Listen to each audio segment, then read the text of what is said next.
ओम जय श्री विष्णु जय माता रानी। दोस्तों आपके अपने चैनल राधे श्याम में आपका बहुत बहुत स्वागत है। भगवान श्री हरि विष्णु और माता लक्ष्मी की कृपा आप और आपके समस्त परिवार पर सदा सर्वदा बनी रहे। और जिन भक्तों ने कल की कथा सुनी है उनका बहुत बहुत आभार। और दोस्तों जैसे कि आप सभी जानते हैं कि बैसाख महात्म्य के साथ एक छोटी सी हम कहानी भी सुनाते हैं जो कि हमें भगवान से और जोड़ देती है। तो भक्त और भगवान की कहानी हम आज की वीडियो में भी सुनाएंगे। तो चलिए सबसे पहले एक छोटी सी कहानी सुन लेते हैं। एक पंडित जी रामायण कथा सुना रहे थे। लोग आते और आनंद विभोर होकर जाते। पंडित जी का नियम था, रोज कथा शुरू करने से पहले आइए हनुमंत जी विराजिए कहकर हनुमान जी का आवाहन करते थे। फिर 1 घंटा प्रवचन करते थे। वकील साहब हर रोज कथा सुनने आते। वकील साहब के भक्ति भाव पर एक दिन तर्कशीलता हावी हो गई। उन्हें लगा कि महाराज रोज आइए हनुमंत जी विराजिए कहते हैं, तो क्या हनुमान जी सचमुच आते होंगे। अतः वकील साहब ने पंडित जी से पूछ ही डाला, महाराज जी आप रामायण की कथा बहुत अच्छी कहते हैं, हमें बड़ा रस आता है, परंतु आप जो गद्दी प्रतिदिन हनुमान जी को देते हैं उस पर क्या हनुमान जी सचमुच विराजते हैं। पंडित जी ने कहा, हाँ यह मेरा व्यक्तिगत विश्वास है कि राम कथा हो रही हो तो हनुमान जी अवश्य पधारते हैं। वकील ने कहा, महाराज ऐसे बात नहीं बनेगी, हनुमान जी यहाँ आते हैं इसका कोई सबूत दीजिए। आपको साबित करके दिखाना चाहिए कि हनुमान जी आपकी कथा सुनने आते हैं। महाराज जी ने बहुत समझाया कि भैया आस्था को किसी सबूत की कसौटी पर नहीं कसना चाहिए। यह तो भक्त और भगवान के बीच का प्रेम रस है, व्यक्तिगत श्रद्धा का विषय है। आप कहो तो मैं प्रवचन करना बंद कर दूं या आप कथा में आना छोड़ दो। लेकिन वकील नहीं माना। वो तो कहता ही रहा कि आप कई दिनों से दावा करते आ रहे हैं और यह बात और स्थानों पर भी आप कहते ही होंगे। इसलिए महाराज आपको तो साबित करना होगा कि हनुमान जी कथा सुनने आते हैं। इस तरह दोनों के बीच वाद विवाद होता रहा। मौखिक संघर्ष बढ़ता चला गया। हार कर पंडित जी महाराज ने कहा, हनुमान जी हैं या नहीं उसका सबूत कल दिखलाऊंगा। कल कथा शुरू हो तब प्रयोग करूंगा। और जिस गद्दी पर मैं हनुमान जी को विराजित होने को कहता हूँ, आप उस गद्दी को आज अपने घर ले जाना। कल अपने साथ उस गद्दी को लेकर आना और फिर मैं कल गद्दी यहाँ रखूंगा। मैं कथा से पहले हनुमान जी को बुलाऊंगा, फिर आप गद्दी ऊंची उठाना। यदि आपने गद्दी ऊंची कर दी तो समझना कि हनुमान जी नहीं है। वकील इस कसौटी के लिए तैयार हो गया। पंडित जी ने कहा, हम दोनों में से जो पराजित होगा वह क्या करेगा इसका निर्णय भी कर लें। यह तो सत्य की परीक्षा है। वकील ने कहा, मैं गद्दी ऊंची ना कर सका तो वकालत छोड़कर आपसे दीक्षा ले लूंगा। आप पराजित हो गए तो क्या करोगे। पंडित जी ने कहा, मैं कथा वाचन छोड़कर आपके ऑफिस का चपरासी बन जाऊंगा। अगले दिन कथा पंडाल में भारी भीड़ हुई। जो लोग रोजाना कथा सुनने नहीं आते थे वे भी भक्ति प्रेम और विश्वास की परीक्षा देखने आए। काफी भीड़ हो गई। पंडाल भर गया। श्रद्धा और विश्वास का प्रश्न जो था। पंडित जी महाराज और वकील साहब कथा पंडाल में पधारे। गद्दी रखी गई। पंडित जी ने सजल नेत्रों से मंगलाचरण किया और फिर बोले, आइए हनुमत जी विराजिए। ऐसा बोलते ही पंडित जी के नेत्र सजल हो उठे। मन ही मन पंडित जी बोले, प्रभु आज मेरा प्रश्न नहीं बल्कि रघुकुल रीति की परंपरा का सवाल है। मैं तो एक साधारण जन हूँ, मेरी भक्ति और आस्था की लाज रखना। फिर वकील साहब को निमंत्रण दिया गया, आइए गद्दी ऊंची कीजिए। लोगों की आंखें जम गई। वकील साहब खड़े हुए। उन्होंने गद्दी उठाने के लिए हाथ बढ़ाया पर गद्दी को स्पर्श भी न कर सके। जो भी कारण रहा, उन्होंने 3 बार हाथ बढ़ाया किंतु तीनों बार असफल रहे। पंडित जी देख रहे थे। गद्दी को पकड़ना तो दूर, वकील साहब गद्दी को छू भी न सके। तीनों बार वकील साहब पसीने से तरबतर हो गए। वकील साहब पंडित जी महाराज के चरणों में गिर पड़े और बोले, महाराज गद्दी उठाना तो दूर, मुझे नहीं मालूम कि क्यों मेरा हाथ भी गद्दी तक नहीं पहुंच पा रहा है। अतः मैं अपनी हार स्वीकार करता हूँ। कहते हैं कि श्रद्धा और भक्ति के साथ की गई आराधना में बहुत शक्ति होती है। मानो तो देव नहीं तो पत्थर।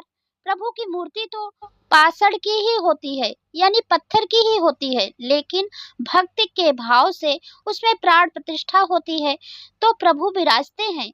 तो इस कहानी से हमें ये सीख मिली कि कभी भी यदि हम राम कथा कहते हैं, भजन करते हैं, रामायण कहते हैं, सुंदरकांड का पाठ करते हैं, तो हमें हनुमान जी के लिए एक अलग से गद्दी जरूर देनी चाहिए, यानी उनको आसन देना चाहिए। और दूसरी यह कि हमें श्रद्धा और विश्वास अपने अंदर जरूर रखना चाहिए कि हाँ, यहाँ भगवान हमारी जो भी हम पूजा पाठ कर रहे हैं, अच्छे कर्म कर रहे हैं, तो भगवान उसे देख रहे हैं और उसे स्वीकार कर रहे हैं। तो एक बार प्रेम से बोलिए श्री राम जी की जय, भक्तराज हनुमान जी की जय। अब हम विष्णु भगवान का ध्यान करते हुए, उनका जयकारा लगाते हुए वैशाख महात्म 5वां अध्याय का प्रारंभ करते हैं। महर्षि नारद ने कहा, वैशाख मास किस प्रकार सभी धर्मों, तपो, सभी मासों एवं दानों से भी अधिक महत्व का है, उसे मैं कहता हूँ। हे महाराज, एकाग्रचित होकर सुनो।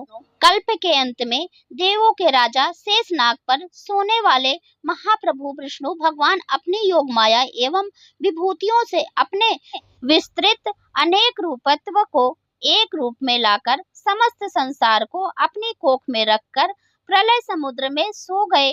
तत्पश्चात एक क्षण के बाद वेदों द्वारा जगाए जाने पर दयानिधि भगवान विष्णु ने अपने कोख में रखा हुआ जो जीवों का समूह है, उसकी रक्षा की। अपने अपने कर्मों को पाने के लिए, सृष्टि करने योग्यों की सृष्टि करने के लिए मन जमाया। तब उनकी नाभि से समस्त भुवनों का आश्रय सोने का कमल पैदा हुआ। उससे भगवान विष्णु ने विराट पुरुष नामक ब्रह्मा को उत्पन्न किया। उनमें प्रभु ने 14 भुवन का निर्माण किया। भिन्न भिन्न कर्मों के अनुसार बहुत से विभिन्न प्राणी समुदायों को उत्पन्न किया। त्रिगुणा प्रकृति को तथा मर्यादा एवं स्वामियों को उत्पन्न किया। तदंतर वर्णों एवं उनके आश्रमों के विभागों को तथा धर्म की व्यापकता को स्थापित किया। चारों वेदों, विभिन्न तंत्रों, संहिताओं, स्मृतियों, पुराणों, इतिहासों एवं अपने आज्ञा स्वरूप वचनों से धर्म की रक्षा के लिए धर्म प्रवर्तक ऋषियों को महाप्रभु महेश्वर ने उत्पन्न किया। उन ऋषियों ने वर्ण एवं आश्रमों के विभाग से धर्म प्रवर्तन किया। प्रजा वर्ग ने अपने अपने वर्ग के अनुसार योग एवं भगवान विष्णु को संतुष्ट करने वाले धर्मों पर विश्वास किया।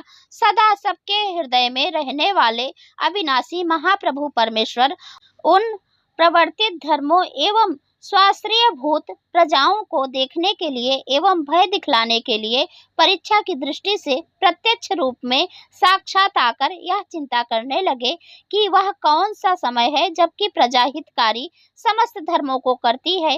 हे राजन, प्रभु ने इस प्रकार की चिंता करते हुए यह निश्चय किया कि वर्षा काल की सृष्टि मैंने की है, किंतु इसमें यह प्रजा दुखी रहती है और कीचड़ आदि से उद्विग्न रहने के कारण संपूर्ण धर्मों को नहीं करती है। उन लोगों को देखकर मुझे क्रोध ही होता है, ना कि संतोष। और सत्य बात तो यह है कि मैं जिन्हें देखूं वे दुखी नहीं रह सकते और ये धर्म रहित है, अतः इनकी ओर नहीं देखता हूँ। और इसी प्रकार शरद ऋतु में भी खेती में लगे रहने के कारण यथोचित धर्मों की पूर्ति नहीं हो सकती। इस समय कोई पके फलों के संचलन में लगे रहते हैं और कुछ तो वर्षा से ही पीड़ित हैं, और हे राजन, कुछ तो ठंडक से दुखी हैं। उन्हें देखकर मेरे मन में क्रोध ही होता है। इस विपरीत दशा को देखकर मुझे संतोष नहीं होता है। हेमंत काल आने पर लोग प्रातः उठना नहीं चाहते। प्रातः सूर्योदय हो जाने पर इन्हें उठे हुए न देखकर मुझे क्रोध होता है। इसी प्रकार यह प्रजा वर्ग शिशिर काल में भी प्रातः काल शीत से पीड़ित रहता है और शीघ्रता पूर्वक निरंतर पके हुए फलों को लेने में लगा रहेगा। वे ठंडक से दुखी होकर प्रातः काल उठना नहीं चाहते, अतः उनका कर्म लोप हो जाता है, जिसकी की पूर्ति कभी हो ही नहीं सकती। प्रतीक्षा करने का यह समय नहीं है। इस बात की चिंता करते हुए व्यापक महाप्रभु ने सभी आपत्तियों को दूर करने में समर्थ बसंत ऋतु को माना। स्नान, दान, यज्ञ, अन्य क्रियाएं, भोग एवं अनेक धर्मों के करने कराने में यही ऋतु अनुकूल जचता है। इसमें संदेह नहीं कि इस ऋतु में प्राणियों को बिना परिश्रम के ही सभी वस्तुएं प्राप्त हो सकती हैं और भगवान विष्णु के आश्रयभूत देहधारियों को जिस किसी द्रव्य से संतोष हो वही धर्म का साधन है। बसंत ऋतु में सभी द्रव्य प्राणियों को सुख देने वाले होते हैं। सभी प्रकार के दान के योग्य, कर्म के योग्य तथा भोग के योग्य, निर्धनों, पशुओं, बधिरों, अनेक कष्टों से पीड़ितों एवं महात्माओं को निःसंदेह ही जल आदि सभी द्रव्य सुलभ हो जाते हैं। मेरे प्रिय सज्जन लोग इन द्रव्यों से अपने कल्याण के लिए धर्म करते हैं। उनके पुत्र पुष्प, फल, मूल, शाक तथा प्रिय वाड़ियों से एवं माला, पान, चंदन आदि से तथा पाद्य, अर्घ, आचमनीय आदि से और विनय से मैं वर देता हूँ। इस प्रकार विचार पूर्वक कहते हुए भगवान विष्णु लक्ष्मी जी के साथ अपने धाम को चल दिए। सभी ओर विकसित फूलों से भरे हुए वनों को देखते हुए एवं हष्ट पुष्ट व्यक्तियों से भरपूर मत वाले भौरे तथा पक्षियों से गुंजायमान और आश्रमों, घरों तथा वन एवं ग्रामवासियों, उनके रम्य प्रांगणों, उद्यानों तथा स्थलों को लक्ष्मी को दिखलाते हुए बड़े बड़े देवताओं के सहित तथा सिद्ध, चारण, गंधर्व, किन्नर, उरग, राक्षस आदि सभी से स्तुति किए जाते हुए वर्णाश्रम निवासियों के घरों में गए और वहां ही लक्ष्मी और देवताओं के सहित मीन राशि से लेकर कर्क राशि तक रहकर तथा पूजा करने वाले एवं न करने वाले पुरुषों को भली भांति देखकर और उनमें धर्म वालों के अभिलषित मनोरथों को दिया। उन्मत्त पुरुषों को नहीं सहते, उनकी आयु एवं धन आदि हर लेते हैं। यदि वैशाख मास में परमात्मा की पूजा करता है और उसमें भी प्रधानतया चल मूर्ति साधुओं की, जिनमें कि प्रभु स्वयं साक्षात वास करते हैं, अन्य मासों में नहीं किए गए कर्मों के लोभ को सह लेते हैं। जिस प्रकार देश में आए हुए राजा को देखकर देश की प्रजा यदि उसके लिए विनय पूर्वक बहुमूल्य उपहारों को भेंट के रूप में देती है, तो प्रजाओं के परिणाम व स्वरूप की न्यूनता व परिपूर्णता से राजा उनकी न्यूनता अथवा परिपूर्णता जानता है और संतुष्ट हो जाता है और उसकी अभिलषित वस्तुओं को भी अवश्य ही दे देता है। उस समय जो पूजा नहीं करते हैं उन्हें दंड भी देता है। उसी प्रकार भगवान विष्णु भी माधव प्रिय वैशाख मास में अपने आत्मियों को जो कि पूजा करते हैं उन पुरुषों को अभिलषित मनोरथ पूरा करते हैं और न करने वालों का धन आदि निश्चय ही हर लेते हैं। देवों के देव, धनुर्धारी, धर्म रक्षक महाविष्णु भगवान का परीक्षा काल ही यह है। इसलिए यह वैशाख मास निःसंदेह सभी मासों में श्रेष्ठ है। इति श्री स्कंद पुराणीय वैशाख महात्म्य में नारद एवं अम्बरीश के संवाद में वैशाख मास श्रेष्ठत्व निरूपण नामक 5वां अध्याय संपूर्णम। तो एक बार प्रेम से बोलिए भगवान श्री विष्णु की जय, माता लक्ष्मी की जय। अब हम आरती कर लेते हैं। ओम जय जगदीश हरे, स्वामी जय जगदीश हरे। भक्त जनों के संकट, दास जनों के संकट क्षण में दूर करे। ओम जय जगदीश हरे। जो ध्यावे फल पावे, दुख बिन से मन का। सुख संपत्ति घर आवे, कष्ट मिटे तन का। ओम जय जगदीश हरे। मात पिता तुम मेरे, शरण गहूँ मैं किसकी। तुम बिन और न दूजा, आस करूँ मैं जिसकी। ओम जय जगदीश हरे। तुम हो पूर्ण परमात्मा, तुम अंतर्यामी। पार ब्रह्म परमेश्वर, तुम सबके स्वामी। ओम जय जगदीश हरे। तुम करुणा के सागर, तुम पालन करता। मैं मूरख खल कामी, कृपा करो भरता। ओम जय जगदीश हरे। तुम हो एक अगोचर, सबके प्राणपति। किस विधि मिलहु दयामय, किसे विधि मिलहूँ हरि मैं, तुमको मैं कुमति। ओम जय जगदीश हरे, दीन बंधु दुख हरता तुम ठाकुर मेरे, स्वामी तुम रक्षक मेरे। अपने हाथ बढ़ाओ, करुणा हस्त बढ़ाओ, द्वार पड़ा तेरे। ओम जय जगदीश हरे, विषय विकार मिटाओ, पाप हरो देवा, स्वामी कष्ट हरो देवा। श्रद्धा भक्ति बढ़ाओ, संतन की सेवा। ओम जय जगदीश हरे, ओम जय जगदीश हरे, स्वामी जय जगदीश हरे। तो एक बार प्रेम से बोलिए भगवान श्री विष्णु की जय। अब हम माता तुलसी की आरती करते हैं। तुलसी महारानी नमो नमो, हरि की पटरानी नमो नमो। तुलसा महारानी नमो नमो, धन तुलसी पूर्ण तप कीनो, शालिग्राम की बनी पटरानी नमो नमो। हरि की पटरानी नमो नमो, तुलसा महारानी नमो नमो। जाके पत्र मंजरी कोमल, श्रीपति कमल चरण लपटानी नमो नमो। हरि की पटरानी नमो नमो, तुलसा महारानी नमो नमो। धूप दीप नैवेद्य आरती, पुष्पन की वर्षा बरसानी नमो नमो।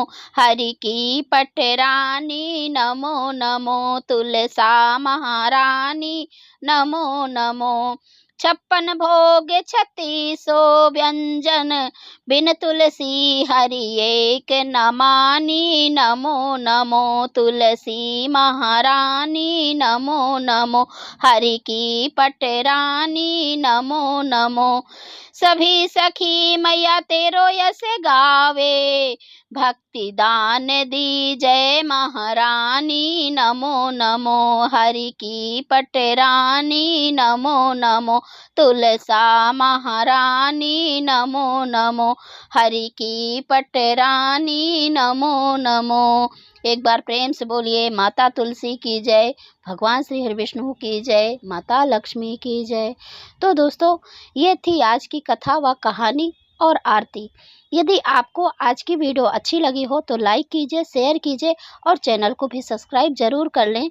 यदि आप चैनल पर पहली बार आए हैं और अभी तक आपने चैनल को सब्सक्राइब नहीं किया है तो चैनल को सब्सक्राइब कर लीजिए और बेल आइकन को जरूर प्रेस करें। इससे ये होगा कि जो भी इस चैनल पर नई वीडियो अपलोड होगी उसकी नोटिफिकेशन सही समय पर आपको प्राप्त होगी।